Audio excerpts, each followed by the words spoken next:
My name is Mike Albu. I am the director of the Beam Exchange. We're a platform for sharing information and knowledge and experiences about market systems development and other kinds of market shaping activities. And today we have a Grab the Mic webinar called Bridging the Gap, which is looking at unlocking synergies between private sector development and development finance. It's a very popular topic. We had 300 people sign up for this webinar, so I'm expecting quite an engaged conversation. And we're going to focus, after a brief presentations by Arjun and Alex, I'll introduce in a moment, we're going to devote most of the time here for questions and answers. So familiarize yourself with the Q&A box for putting questions to the speakers, the chat box where you can just introduce yourself and exchange messages with other participants, and then, yeah, prepare for very much a kind of a space for dialogue about this interesting topic. So our speakers today are Arjun Bhoopal, who's head of partnerships at Gatsby Africa, and Alex Kucharski, who's a manager in BII Plus, which is the British International Investment. It's the UK's Development Finance Institute, and he's in the team. He manages the team that do technical assistance to the market shaping activities, as they call them, as part of BII's work. So we're going to be talking about Bridging the Gap, which is the name of a report that was published recently by the DCED, looking at this topic. But we're also really going to be looking at the opportunities to take those ideas in the report forward. I think that's probably enough from me. I'll be back again when we get to the Q&A, which is going to be quite soon. But meanwhile, Arjun, would you like to take us away?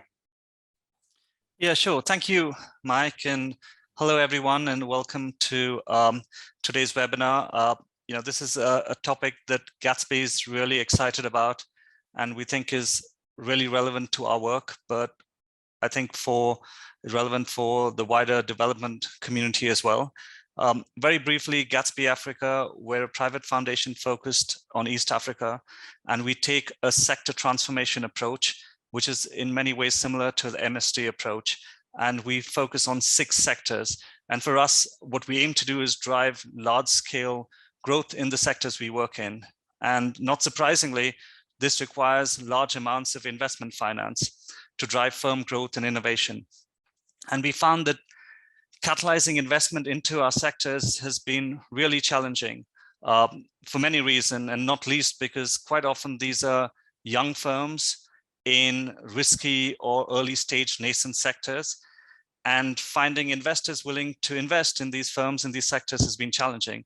And so in the past, Gatsby's been forced to invest ourselves just to get the market moving and to encourage investors to come into the sectors. But ideally, this is not a role we'd want to be playing ourselves. We'd want better and more collaboration between those of us that are more on the PSD, MSD side, and with organizations that are on the development finance side. And so that's the main reason why we were really excited to start this conversation with BII a few years ago, and to be working on this agenda with them. Maybe before I go further, I'll just invite Alex just to very briefly introduce himself and share why BII is so on this journey with us. Great, thank you, Arjun, and hi everyone. My name is Alex Kucharski. As Mike mentioned, I'm a manager in the BII Plus team, focused very much on the initiatives looking at the market and looking how we can unlock investments. We're, as BII, we're the UK's development finance institution. We're the world's oldest impact investor, and we invest across Africa and South Asia to help address some of the biggest development challenges. And we invest in sectors such as financial institutions, infrastructure, climate change, health, education, services, technology. So it's a wide spectrum of sectors. And I think BII is, at an institutional level, has been very interested in forming strategic partnerships with donors where the objectives align to kind of help us move in the same direction. And because our objectives in terms of reaching development impact are very much aligned, and we have tools that can really complement each other. So we'd love to explore how those tools can complement each other and how we can form kind of effective partnerships. And I think on a personal level, I was also very interested, given I came from a kind of PSD, MSD background, and coming into the world of development finance, I kind of realized how big the gap is between the two worlds, and how the kind of the opportunity for increased understanding and increased collaboration is very much there. So that's why we embarked on that journey, which started with the report, which will recap, but also we're now pursuing various other initiatives to kind of help donors in development finance come closer together. Thank you, Alex. Yeah, so as Alex and Mike have mentioned, we launched a report earlier this year. We don't want to spend too much time on the report because some of you might have seen it. And really, we want the focus of today's talk to be sort of forward-looking, sort of starting a discussion of how we can take this agenda forward, start to pilot some of the recommendations, and really strengthen the business case for greater collaboration. But before I go further, I'd just like to thank very briefly FMO and DCD who really supported this study, and also our two amazing authors who worked on the study for us, Justin Van Ryn and Irene Hu are on the call today and listening in. So thank you, Justin and Irene. As Mike mentioned, we really want this session to be conversational. We don't want it to be us presenting to you. So we're going to keep the presentation part of the webinar really short. And what we ideally want to do is just have a rich discussion with all of you to hear your feedback, comments, questions, challenges, and also if there are any exciting examples of where you've seen successful collaboration, we'd be really excited to hear about those as well. And at this point, I'd like to run a really quick poll just to get a sense of who's in the audience. I think that'll be interesting for all of us. So Isabel, if you could just launch the poll, please.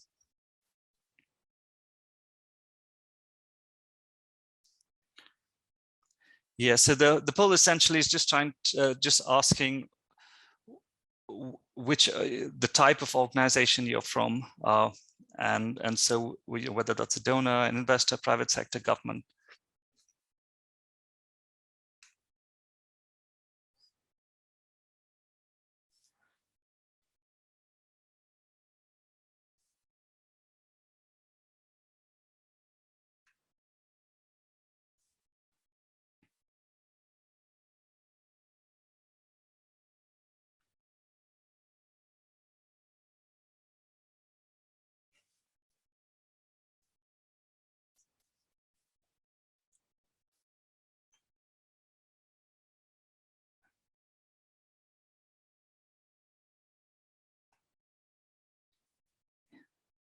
Yeah, Isabel, I think that should be enough time. Okay, thank you, Isabel. Yeah, no, that's, yep, so it's, I think, so we're sort of heavily skewed towards, I think not surprisingly for this being the Beam platform, we're skewed towards the donor side, implementing agency side. We have a few from research, who are independent consultants, research agencies. Yeah, so I think that's useful to know going into this. So thank you for the poll. I'll carry on.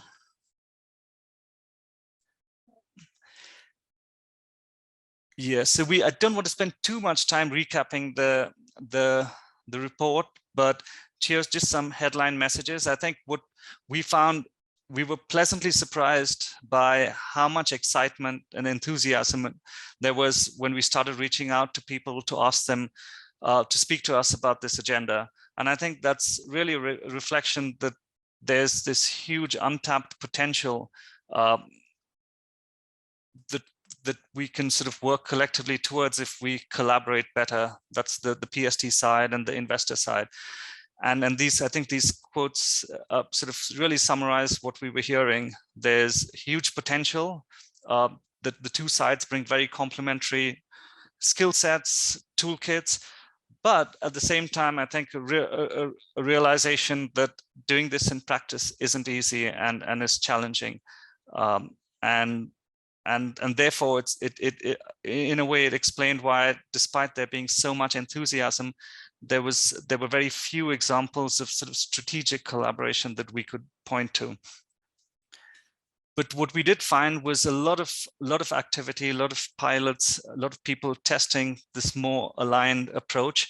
And we saw that broadly there were three models. The first, what we call the in-house offer, is really organizations or each side building the capabilities of the other. And examples of BII and FMO moving beyond just firm level TA to market shaping TA. And on the other side, the PSD side, we see implementing agencies and organizations like Gatsby Africa and FSDA building in-house investment capability.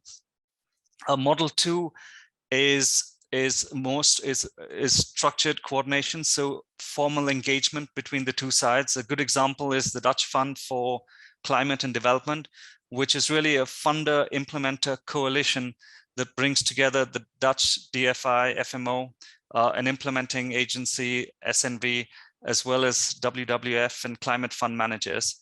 And so that for us was a really good example of how you build a program with the two sides sort of baked in.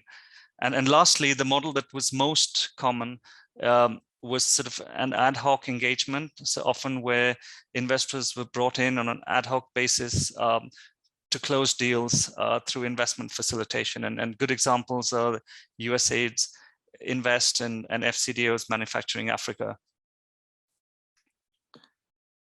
And finally, we, looking at the experience that organizations had gone through in sort of creating these different models, we found that the challenges and the success factors could be grouped under three broad themes. The first really to do with the strategy and incentives of the organizations. So for example, which sectors were prioritized, or which firms were prioritized, and how success was measured within these organizations. The second theme was about the knowledge and the perception that each side had of the other, and the skills that they had to engage with the other side, and the capacity to really collaborate, because it takes a lot of time and effort to build bridges. And so that wasn't always available. And finally, the third theme was around operational models and toolkits. So this is really down to the product levels and whether those are compatible with each other. So for example, in terms of timelines, ticket sizes, risk profiles, and those don't always match. So that's a very brief summary of some of the findings, and I'll hand over to Alex to talk us through the specific recommendations that came out of the study. And this is really what we're looking to drive forward and pilot in the next phase of our work. Alex?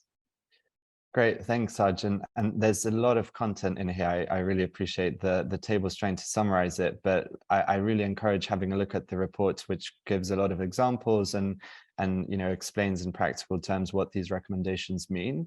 And I'll start by just giving a bit of detail around these recommendations in terms of how the two worlds can come closer together.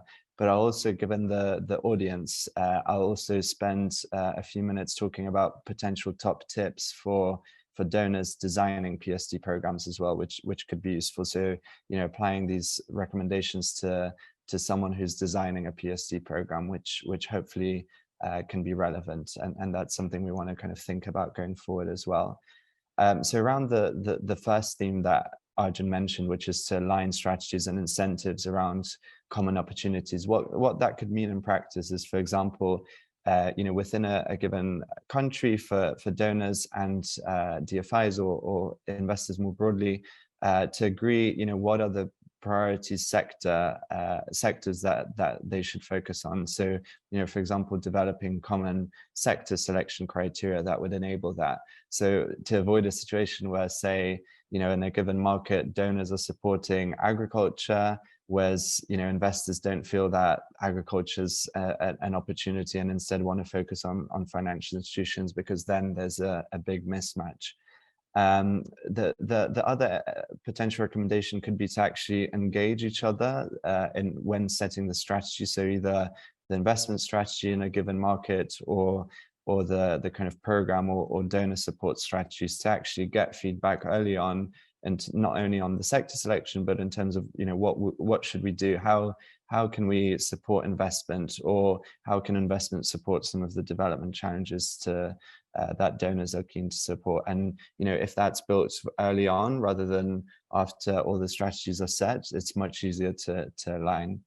I think that this one's in particular relevant to donors, but increasing the use of smart investment indicators and PSD result frameworks. So having a think about when donors put in KPIs or indicators in log frames or other similar mechanisms, to think about is it just the volume of investment that these programs should support, or other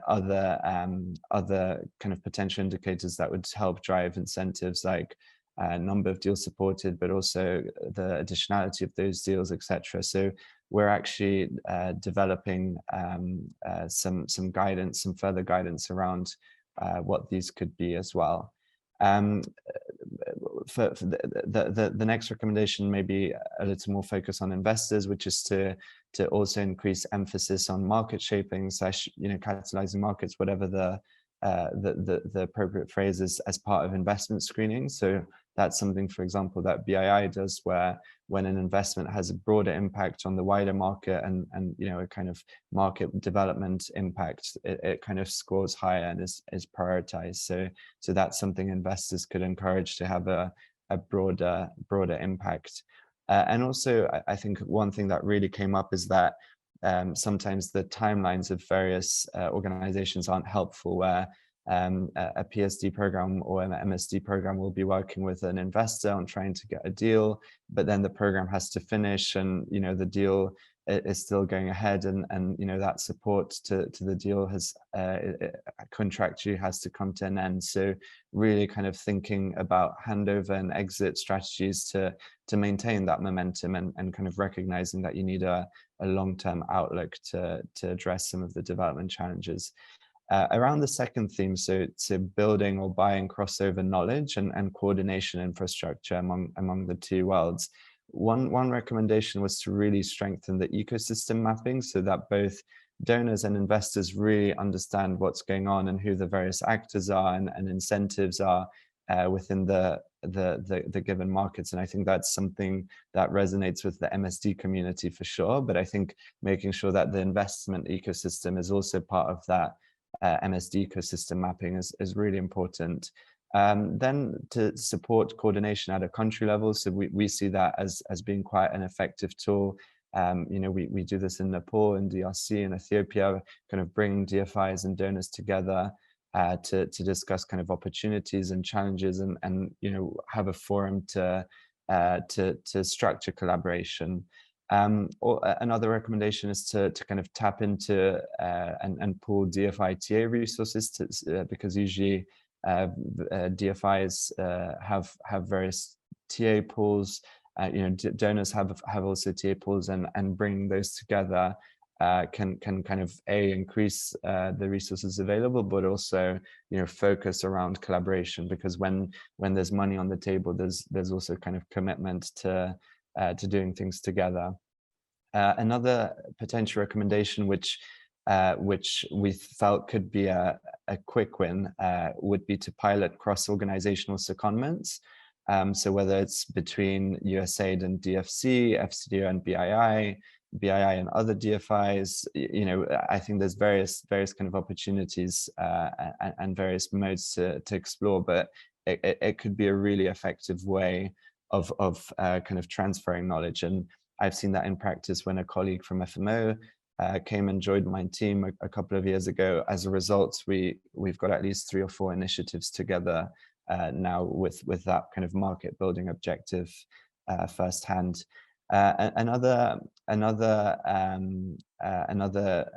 recommendation was to implement training, and I think in particular people felt that potentially among donors and implementers there could be some sort of training structure that gives a taster to the world of investment. So call it a kind of mini CFA or something similar, but to help give an overview of the kind of scope of what investors look at, how investment processes are structured, and even the language that investors use to make sure kind of donors and investors can understand each other. Another recommendation for PSD programs specifically is to also utilize investment advisory and facilitation expertise and make sure there's scope for that within budgets of programs to kind of help to bridge the gap between, say, a big cohort of investors potentially interested in an investment and a company that the PSD or MSD program is supporting. Then around the third theme, which is to close the gap between product offers, we've got 4 recommendations. One is to help build the commercial relevance of PSD offers. So potentially the toolkit could be expanded of PSD or MSD programs to include, for example, blended finance, which I know quite a few of you are interested in. Donors could also explore pay for performance or results-based financing to kind of help to drive development outcomes, which, with an investment mindsets and front and center. And also, within the MSD community and PSD community as well, there's sometimes terminology that perhaps is less understood outside of that community. So, and that kind of can kind of perpetuate the issue around speaking different languages. So maybe kind of thinking how we can realign the systems change terminology to make sure it kind of really resonates with a wider audience and to ease the collaboration. And then another recommendation is for both donors and DFIs to kind of proactively support first-time local fund managers and experiment with new fund models, because then there could be a kind of some innovations in terms of the financing tools that could be available to use alongside the PSD and MSD efforts. So those are as I said, the kind of high-level recommendations, but I just wanted to also dive in. For a person designing a PSD or MSD program specifically, what are the few things that you could keep in mind? So one very much linked to the previous slide is to map and understand the investment ecosystem, and then to be able to kind of bring the relevant investors early on in the design of the program. And I think, practically speaking, to consider which mode of involving investors is most practical and most efficient, because I think, everyone loves the buzzword of collaboration, but it, in practice, it can also require quite a lot of time and resources. So, figuring out, depending on the objective of what we're trying to achieve, like what mode is most appropriate. And Arjun presented kind of three themes or 3 models, sorry, of collaboration that we see in the market. So, considering, do we need a sense check from investors? Do we need investors kind of really involved? And vice versa. Do investors need, support with blended finance, or do they need kind of sense checking with donors or support on something to do with the business enabling environment, for example? So kind of recognizing that collaboration means a lot of different things, and figuring out what mode works best for both sides early on. I think what's really important is also to build in scope for experimentation. So I think we've struggled to find one mode that really works in terms of this collaboration. So making sure that programs are flexible enough to experiment with different modes of bringing investors in. I think that's really important, and that can affect things like forecasts, like work planning, but making sure those kind of project management aspects can accommodate experimentation is important. I also mentioned the smart investment metrics and KPIs that can really incentivize the right behaviors of implementing partners, and make sure they kind of really trying to help bring about deals and support investments that wouldn't have happened otherwise. is really important. I think the next recommendation is, you know, a lot of donors have rate caps, for example, for experts they bring on their programs. And sometimes, you know, investment expertise, investment advisory, investment facilitation, those, you know, commercial services are sometimes beyond those rate caps. And I think having a bit of flexibility to kind of recognize that and make sure you don't miss out on really great opportunities to broker and provide capital to companies that you support just because of those rate caps, I think is something donors could consider. Also dedicating resources towards engaging with investors and that collaboration. I think, you know, it doesn't work as effectively if people are doing it on the side of their desk, but if someone has that in their mandate, it's resourced properly, you know, they're kind of held accountable to that. I think that's when it can work much better. So making sure that's kind of built into the terms of references that of the programs that you design. And then lastly, I think we mentioned kind of expanding the toolkit. So making sure that PSD or MSD programs have the scope to kind of expand the toolkit, potentially, you know, looking at blended finance, looking at pre-feasibility studies, looking at kind of grants to support investors. I think we do see some innovations in the market around that. And I think kind of making sure these programs have that space is important. So I just, before we open up to questions, the last thing I wanted to mention is some of the work we're trying to take forward. So, you know, we did this report that looked at some of the recommendations at a high level. We're now trying to develop guidance notes for donor programs, specifically for the design. So I gave you a bit of a taste of some of those top tips, but we want to develop that further with specific examples. So that's one kind of practical way we're trying to take this agenda forward. Another is we're really excited about a project we're working with DCD on, which is to provide advisory to donors that are designing programs, so that, you know, they could potentially give someone a call to discuss, you know, how could I design my program to make sure investment is incorporated and the link to investors are there, and, you know, there could be potentially on-call advisors to support bringing that investor perspective into the design. So that's still kind of early stages, and we're working on that together with the DCD, as I mentioned. We're also seeing a lot of pilots of collaborations. So BII is working on a few. We've got kind of in Nepal collaborating with FMO and with the Embassy of Switzerland / SDC on a kind of program to unlock investments. We're also part of a collective of DFIs called the ARIA, which is looking at helping unlock investments in the most underserved markets, the most fragile markets in Africa, with an initial focus on Sierra Leone, Liberia, and Burkina Faso, and we're forming some groundbreaking partnerships with donors on the ground to really tap into the PSD resources and kind of help direct DFI attention towards those markets and leverage the donor resources and expertise to make that happen. So I know other donors, other DFIs are also piloting collaborations, and Arjun mentioned some of those, but we're really interested to learn about those and kind of keep track of what's working, what's not quite working, and what we can learn for the future going forward.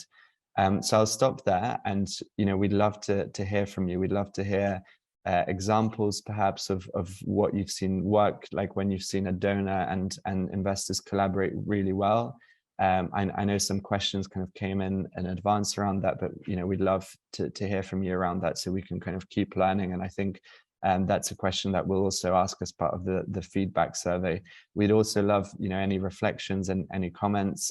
And I think we also have the second poll, which is, you know, which of those top tips resonates with you the most, and we're also happy to take questions as well. So I'll stop there, and perhaps I'll let Isabel start with the poll before we open up for questions. Thank you, Alex. Yeah, so we have another little poll here. Just to test whether you've been paying attention.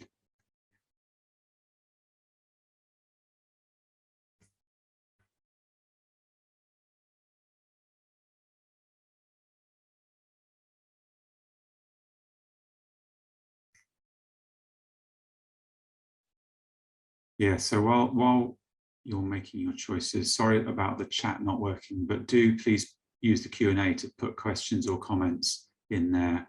We're also possibly going to open up the mic to a few.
Hi, Isabel. I think that should be enough time for the poll.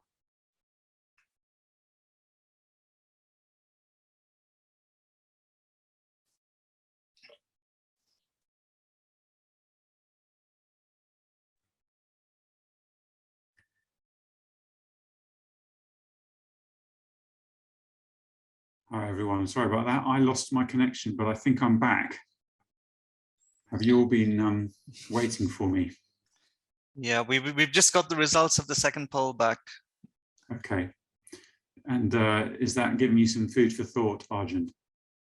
Yeah, it is. I'm looking at Alex as well, but yeah, I think it's a lot of it. I mean, the ones that seem to be of most interest that early sort of just mapping the investment ecosystem, figuring out which investors to include, and then figuring out the mechanisms and modes to include them. So that really, you know, that early stage design thinking seems to be sort of top of mind for a lot of the audience. Alex, any thoughts?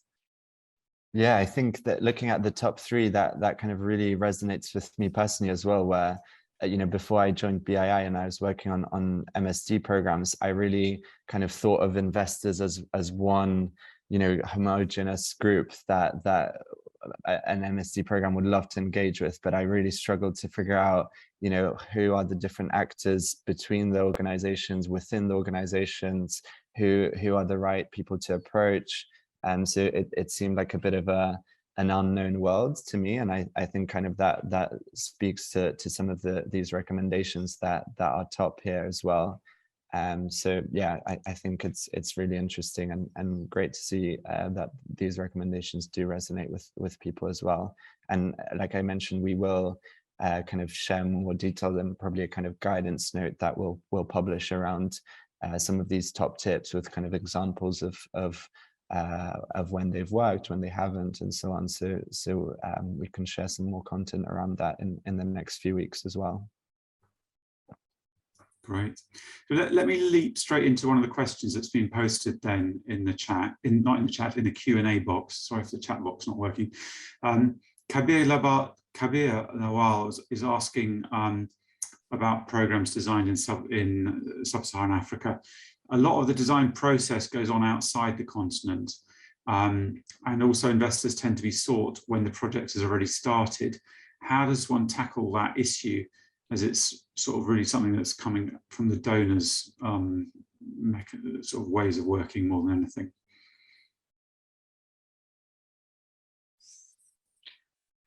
Yeah, maybe I'll jump in, and unfortunately, I think, Kabir, there's no easy answer to this. I think if the design, yeah, if the design of the program has already been made, there's not much, I guess, as the implementer that's possible.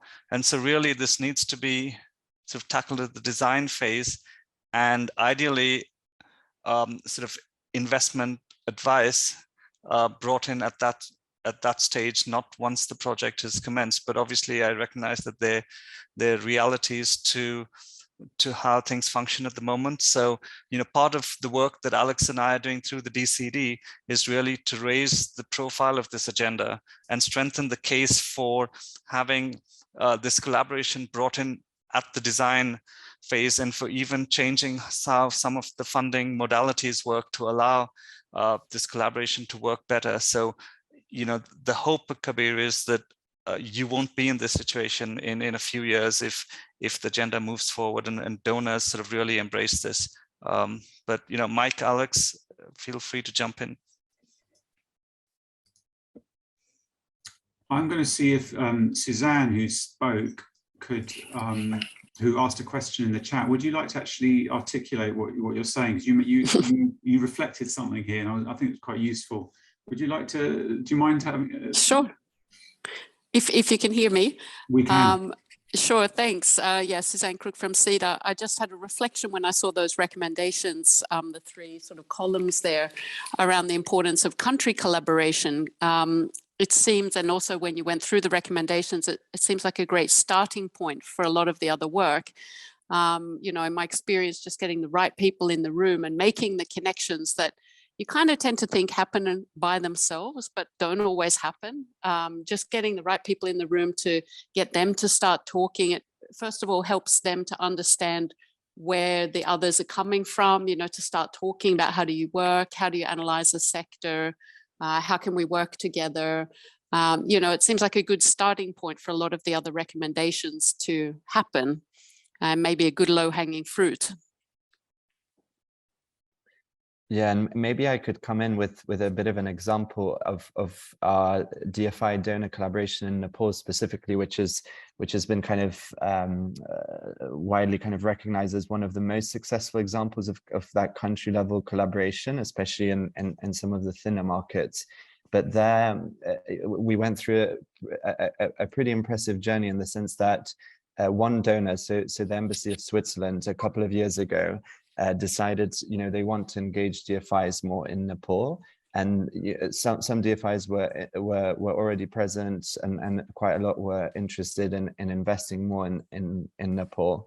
I think the structural challenge is just that, you know, DFIs by their nature, they invest in so many different markets, and they just aren't able to kind of have offices and staff in all those markets. So, you know, they're either centralized within HQ or at a regional level, which kind of makes, you know, sometimes that country level collaboration a bit more difficult. But Embassy of Switzerland decided to organize a kind of DFI visit to Nepal, and brought together various DFIs, and kind of hosted us for a week to really understand the investment ecosystem, the opportunities, the regulatory constraints.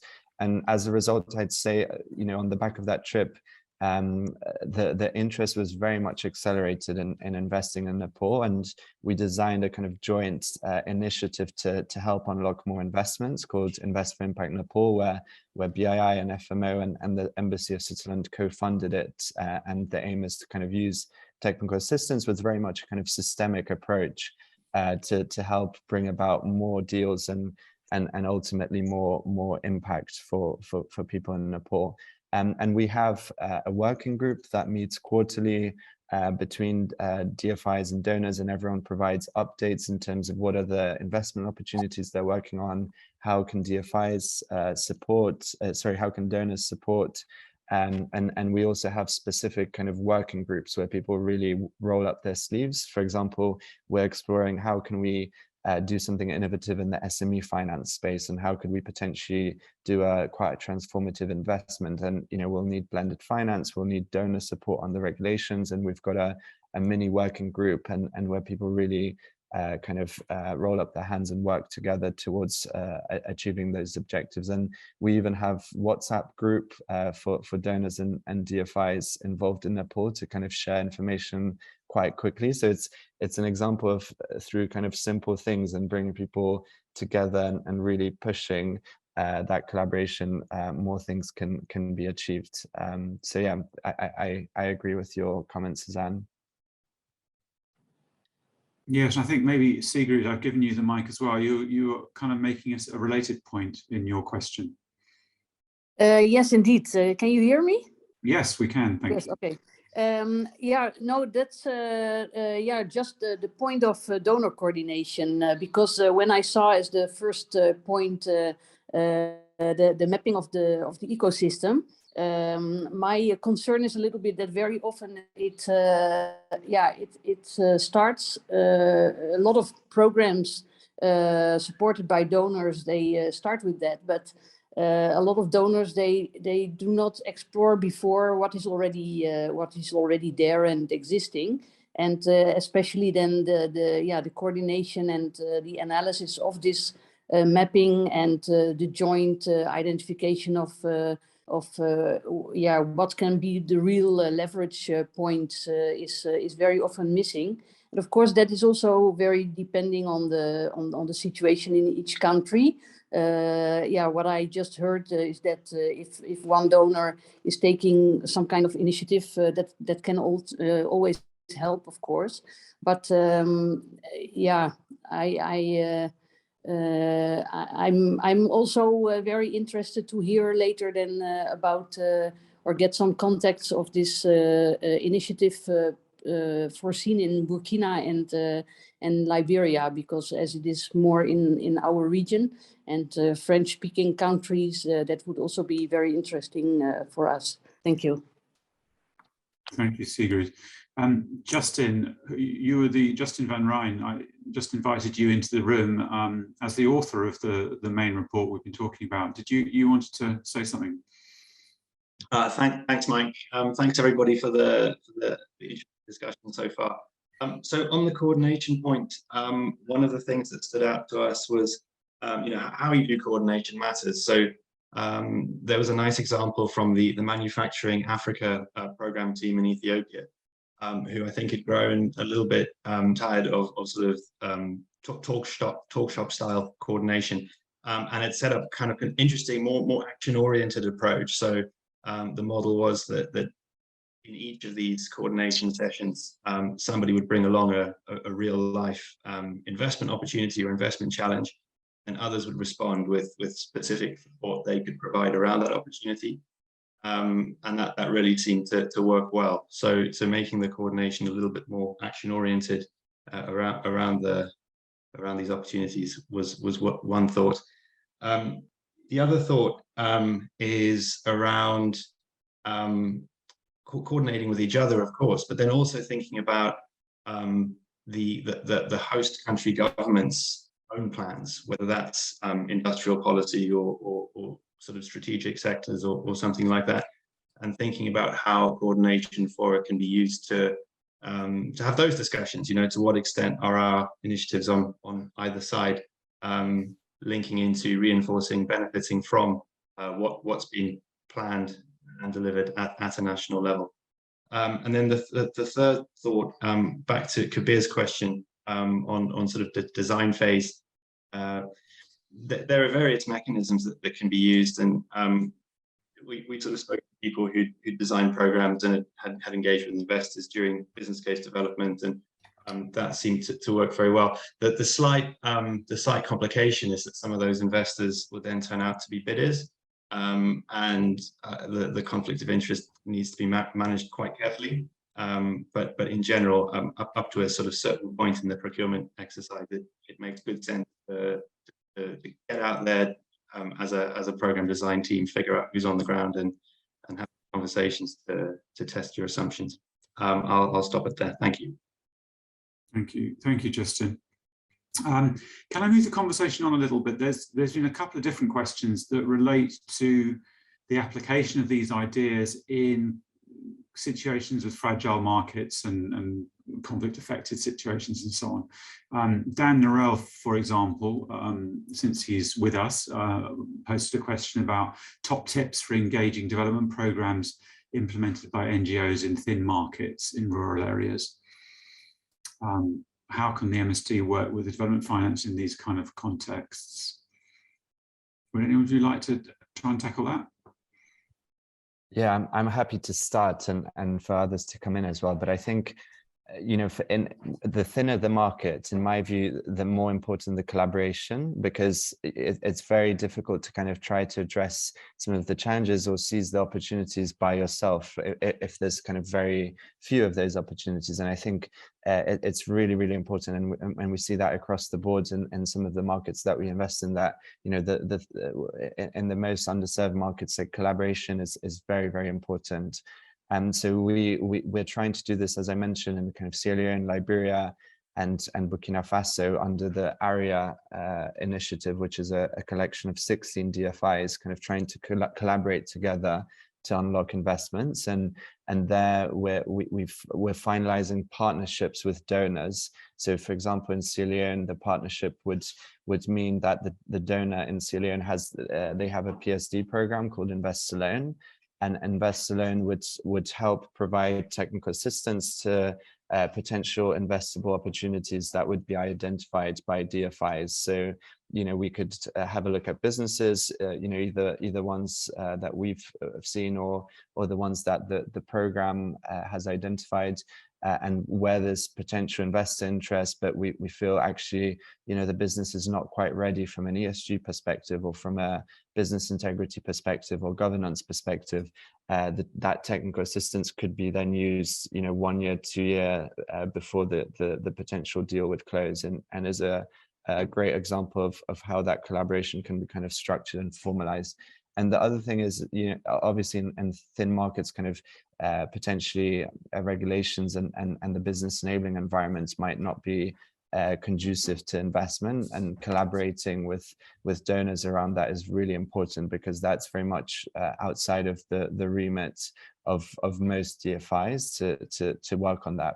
But it's a really important issue, in particular in thin markets. So our collaboration with donors in Sierra Leone will include kind of us identifying areas that we think are key to unlock more investments from a regulatory perspective, and then the donors taking that work forward with the government. Thank you, Alex. I just wanted to ask Dan if there was any sort of quick follow-up to that response that you wanted to add, since it was your question. Yeah, thanks very much, Alex. Maybe just a quick follow-up on that, thinking around particularly financial services for SMEs within thin markets, again, the poorest parts of a country, for example. What are some ways, both from the PSD perspective, but also from the development finance perspective, then to work maybe through financial institutions, both banks, microfinance institutions, even savings and credit cooperatives, to then get finance to maybe even smaller SMEs? Yeah, thanks, Dan. And you know, from BII's perspective, when we go into markets that are, you know, particularly underserved, particularly thin, and perhaps we don't know them that well, our strategy focuses on intermediaries. So either investing in financial institutions or in funds and kind of other vehicles that help kind of make sure that our capital can go to SMEs and businesses that are underserved. So I think the focus on financial institutions in those markets is kind of right, in terms of making sure you can reach scale in terms of financing. But having said that, a lot of, you know, in quite a lot of the markets, we see the financial institutions are still being relatively small, or relatively, you know, not having the right systems and processes in place.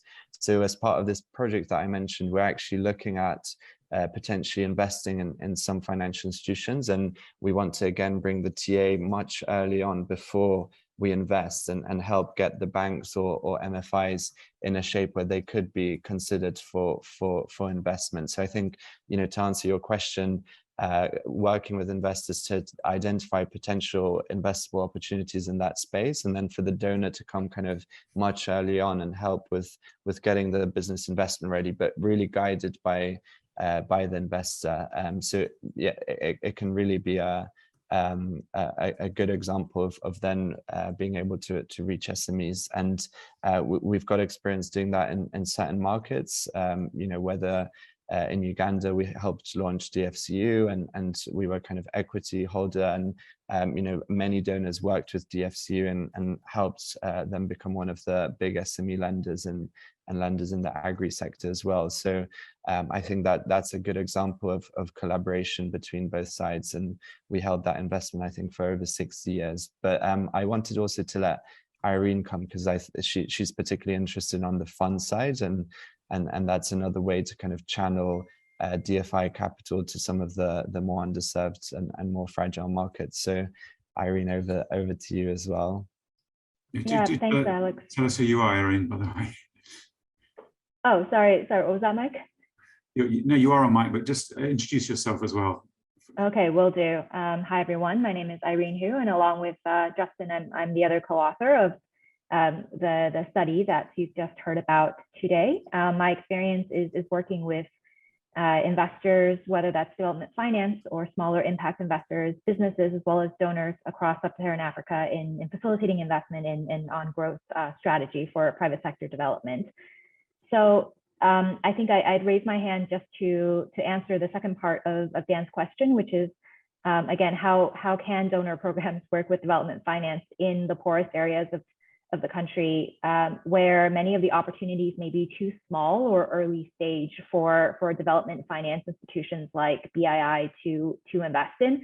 I think, Alex, you've partially answered that question quite well. I think the additional point I'll bring up is DFIs often invest indirectly into the types of impact investment or small local funds that can actually reach some of the SMEs or earlier stage or higher risk opportunities that you alluded to, Dan. And I think there's more that needs to be done in that space in terms of experimentation with different types of fund structures, different types of financial intermediaries that have the type of blended capital or concessional capital supporting them to enable them to take more risks, to invest at smaller ticket sizes that are relatively more expensive to serve in terms of transaction costs. So as here, I'll just cite an example from a French organization called IMP, and apologies, my French is terrible, so I'm going to butcher it, but it's Investisseurs et Partenaires, and they have a program called IP-Dev and IP-Dev2, the current phase, which is partially DFI and partially donor funded, and it fully focuses on finding, supporting local fund managers, many times in challenging markets and fragile situations, so that they can provide the on-the-ground expertise, on-the-ground teams, and have type of capital and support to engage in some of the poorest regions of a country at the highest risk, earliest stage and lowest ticket sizes. So I'll stop there. I know we're running a little bit short on time, and I've just seen another question come through, so I'll hand it back to Mike. Great, thank you, Irene. Yeah, we just had a question from Ellen Carlson. Actually, Ellen, do you want to just, let me give you the mic and you can just ask it. I think that'd be more interesting.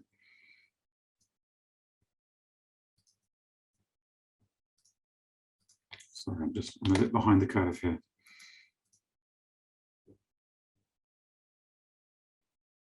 Can you hear me? We can. Hey guys, yes, I'm from CEDA, some of you might know.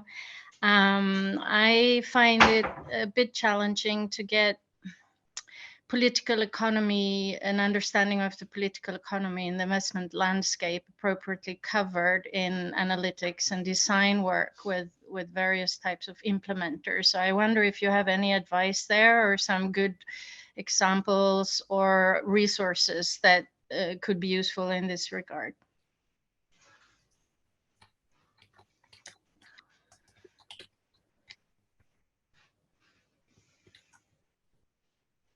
Anyone want to jump on that hook, Arjun? Does Gatsby? I guess it's kind of linked to the conflict environment, and the power analytics are especially important there, of course, but it sure is important everywhere, and it always seems to be a little bit kind of on the back burner in standard design processes, and it's not automatically covered for sure. So anything you could advise would be helpful. Yeah, I mean, I can't, thank you, Ellen. I mean, as Gatsby, we don't work in fragile contexts, but for us, and we work on the development side more, not on the investment side, although we do investments. But for us, political economy is core to our work, and it's very much part of our analysis and assessments. And we do separate political economy analyses for the sectors we're in to help us plan our work and plan strategies. So I don't know if that answers your question, but if it's more investment focused and doing the political economy analysis for the investment landscape, I'll sort of defer to Alex and Irene possibly.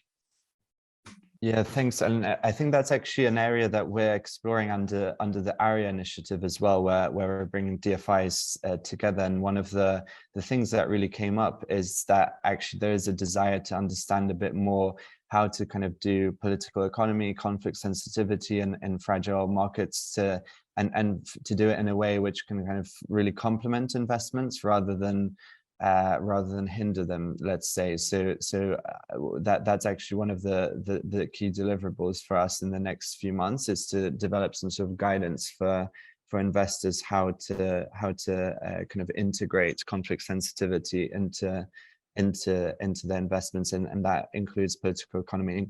To date, our business integrity teams definitely look at political economy from that kind of business integrity perspective. But I think there could be much more done to really make sure even the origination or where capital is directed is politically smart, let's say. And there are also initiatives ongoing, like for example, there's an initiative to develop peace bonds where there would be investments that could contribute positively to peace in some of conflict sensitive situations. So there will be a kind of methodology around those investments as part of those peace bonds. I actually think there's maybe even a couple of those initiatives ongoing as well.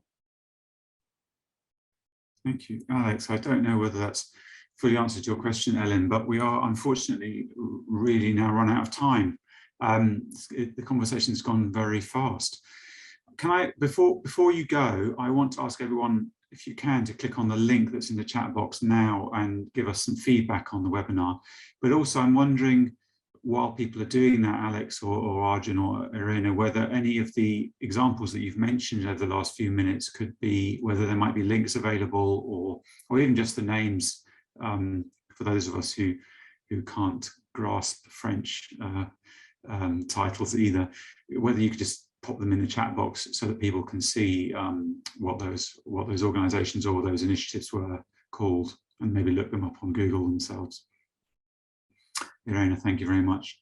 Yeah, so please, everyone who's attending, please do click on the link that's just been posted to the feedback form. It only takes a minute, but it's very helpful for us in terms of evaluating how useful the webinar's been. Otherwise, I'm just going to say a huge thank you to Alex and Arjun, Justin and Irina, and to everyone who participated in, through your questions and comments and reflections on this topic.